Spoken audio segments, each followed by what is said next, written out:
So friends, आज हम solve करेंगे एक्सरसाइज 17A का क्वेश्चन नंबर 7। ओके, इसमें लिखा हुआ है construct a quadrilateral ABCD in which AB is equal to BC is equal to 3.5 centimetre, AD is equal to CD is equal to 5.2 centimetre and angle ABC is equal to 120 degree. ठीक है, तो जैसे कि हम आप लोगों को बताया कि जो जो यहाँ पर डेटा दिया सबसे पहले उसको कॉपी में नोट डाउन कीजिए। ठीक है, तो चलिए हम लोग स्टार्ट करते बनाना।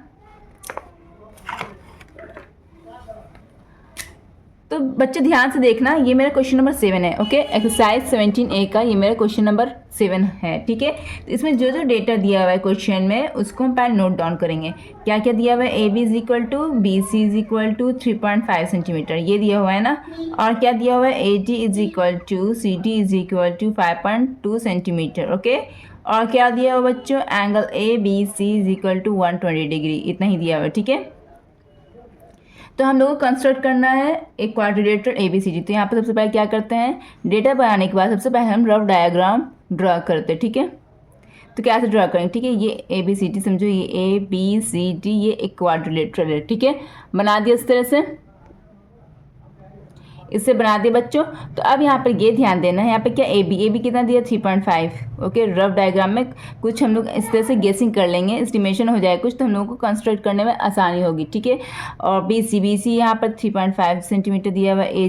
AD मीन्स हाँ ये AD 5.2 दिया हुआ है, और CD भी 5.2 दिया हुआ है, और एंगल ABC ये हो गया ना, बीच में B है, इट मीन्स ये एंगल B की बात करते हैं। एंगल ABC क्या है? 120 डिग्री। ठीक है, तो इससे बनाते चलिए स्टार्ट करते हैं हम लोग। ठीक है, तो सबसे पहले क्या करेंगे बच्चों, सबसे पहले हम लोग एक बेस लाइन ड्रा करते हैं। ठीक है, AB ड्रा करेंगे 3.5। ओके, देखो बच्चों किस तरह से करते हैं 3.5,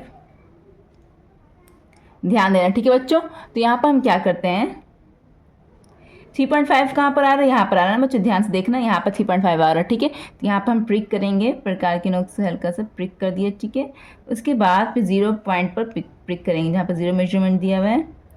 उसके बाद क्या करेंगे, इससे हम लोग मिला देंगे। ठीक है, कुछ इस तरह से मिला देंगे।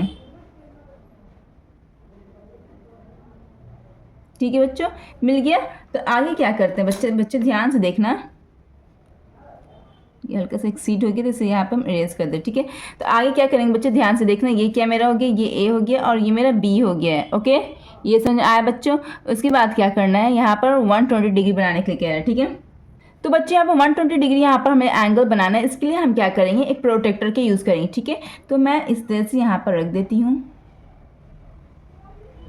ठीक है, ये B पॉइंट बनाना है, तो 120 डिग्री कहाँ पर? तो देखिएगा बच्चे यहाँ पर सबसे पहले क्या करना है, B पॉइंट पर बनाना है 120 डिग्री, तो यहाँ पर से स्टार्ट करेंगे। ठीक है, क्योंकि एंगल ABC इस तरह से बनाना है, तो यहाँ पर से स्टार्ट करते हैं, ये 0 है ना, तो यहाँ से स्टार्ट करेंगे। 120 डिग्री कहाँ पर आ रहा है? यहाँ पर आ रहा है। ठीक है, 0 ये है ना, अपर लाइन पर 0 है, तो इससे यहाँ पर देखिए 120 डिग्री इधर आ रहा है। ठीक है, तो यहाँ पर हम प्रिक करेंगे, अकॉर्डिंगली प्रिक कर दिए बच्चों। ठीक है, बिकॉज इसलिए यहाँ पर से हम किया। अब बोलिएगा बच्चों आप कि यहाँ पर इधर से क्यों 0 स्टार्ट किया? ठीक है, ये लेफ्ट साइड से क्यों स्टार्ट किया? इधर भी तो 0 है। इससे क्या बच्चों, क्योंकि हमें कुछ इस तरह का फिगर बनाना है, तो हमें इस एंगल और इस लाइन और इस लाइन के बीच में एंगल बनाना है ना, तो इसलिए हम इस लाइन और इस लाइन के बीच का एंगल बनाना है। इसलिए यहाँ से 0 से ये स्टार्ट हो, तो यहाँ पर 120 डिग्री एंड हुआ। ठीक है, इसलिए हम लेफ्ट साइड से लिए। तो चलो बच्चों स्टार्ट करते। तो यहाँ पर मैंने प्रिक कर दिया था अकॉर्डिंगली, जैसे बताया आप लोगों को। उसके बाद क्या करना बच्चों, कुछ इस तरह से इसे मैच कर देंगे। ठीक है, B पॉइंट पर मैंने इस तरह से इसे मैच कर दिया। ठीक है, तो ये मेरा जो एंगल बन गया है, ये मेरा 120 डिग्री का एंगल है। ओके बच्चों, उसके बाद क्या करना है, अब हम देखेंगे B और C। ठीक है, BC लाइन को हमको ड्रा करना है, तो इसका मेजरमेंट कितना है? 3.5 है। ओके, तो 3.5, तो चलो हम इसे इस तरह से ये अपने कंपास को हम स्केल से मेजरमेंट कर लेते हैं 3.5 का।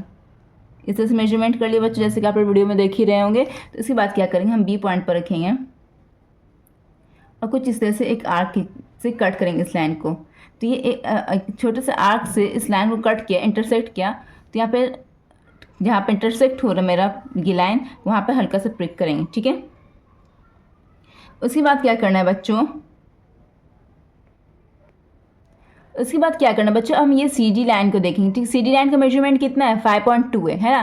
सी डी लाइन का मेजरमेंट 5.2 है। तो जहाँ पर मेरा इंटरसेक्ट हुआ, ये मेरा कौन सा वर्टेक्स हो गया, सी वर्टेक्स हो गया। ठीक है, तो सी डी जो लाइन ड्रा यहाँ पर हो रहा है वो 5.2 मेजरमेंट है। ठीक है, तो सबसे पहले हम इसे स्केल से पहले मेजरमेंट कर लेंगे प्रकार को 5.2। तो कुछ इस तरह का 5.2 बच्चों ध्यान से देखना, कुछ इस तरह से 5.2 आ रहा है। ठीक है बच्चों, जैसे कि आप लोग वीडियो में देख ही रहे होंगे, कुछ इस तरह से 5.2 मैंने मेजर कर लिया। तो मैं सी पॉइंट पर रखूँगी और 5.2 का एक आर्क रैंडमली ड्रा करूँगी। ठीक है, इस तरह से मैंने रैंडमली ड्रा किया एक आर्क 5.2 का। ठीक है, उसके बाद क्या करना है बच्चों, अब मैं ए डी लाइन पर देखिए ए पॉइंट से देखूँगी। ठीक है, क्योंकि देखो ये कॉमन वर्टेक्स है ना, ये सी डी और ए डी का ये कॉमन वर्टेक्स है। ठीक है, तो मैं इधर से मैंने 5.2 का आर्क लेकर मैंने इधर ड्रा कर लिया। अब इधर पॉइंट ए पर देखें, वर्टेक्स ए पर हम गौर करेंगे तो ये लाइन ए डी, ठीक है, ये भी 5.2 है। ठीक है, तो मैं फिर से इसे ऐसे मेजर कर ले रही हूँ। 5.2 तो मैंने मेजर किया था, लेकिन देख ले रही हूँ कि कुछ घटा बड़ा तो नहीं एग्जैक्ट वही 5.2 है। तो मैं इस ए पॉइंट पर रखूँगी, ए वर्टेक्स पर रखूँगी और 5.2 का एक आर्क ऐसे ड्रा करूँगी। तो कहाँ पर इंटरसेक्ट हो रहा है बच्चों, यहाँ पर इंटरसेक्ट हो रहा है। ठीक है, यहाँ पर इंटरसेक्ट हो रहा है। तो इट मीन्स मैं इसे इस तरह से, इस पॉइंट से और इस पॉइंट को मैं इस तरह से मैच कर दूंगी। ठीक है बच्चों, उसके बाद फिर मैं ये जो मेरा पॉइंट आ गया, ये वर्टेक्स जो हो गया वो डी वर्टेक्स है, और फिर मैं इसे सी से भी मैच कर दूंगी, वर्टेक्स सी से भी। तो कुछ इस तरह का मेरा ये क्वाड्रिलेटरल बन गया। ठीक है, ये फिगर को मुझे थोड़ा नीचे बनाना चाहिए था बच्चों, लेकिन उससे गलती हो गई कि मैंने ऊपर बनाया तो ये इधर ये हो गया। ठीक है, गड़बड़ हो गया, तो कोई बात नहीं। मुझे लगता है कि आप लोग ये इससे अच्छी तरह से समझ लिए होंगे। ठीक है, अब हम नेक्स्ट क्वेश्चन की तरफ बढ़ती हूँ।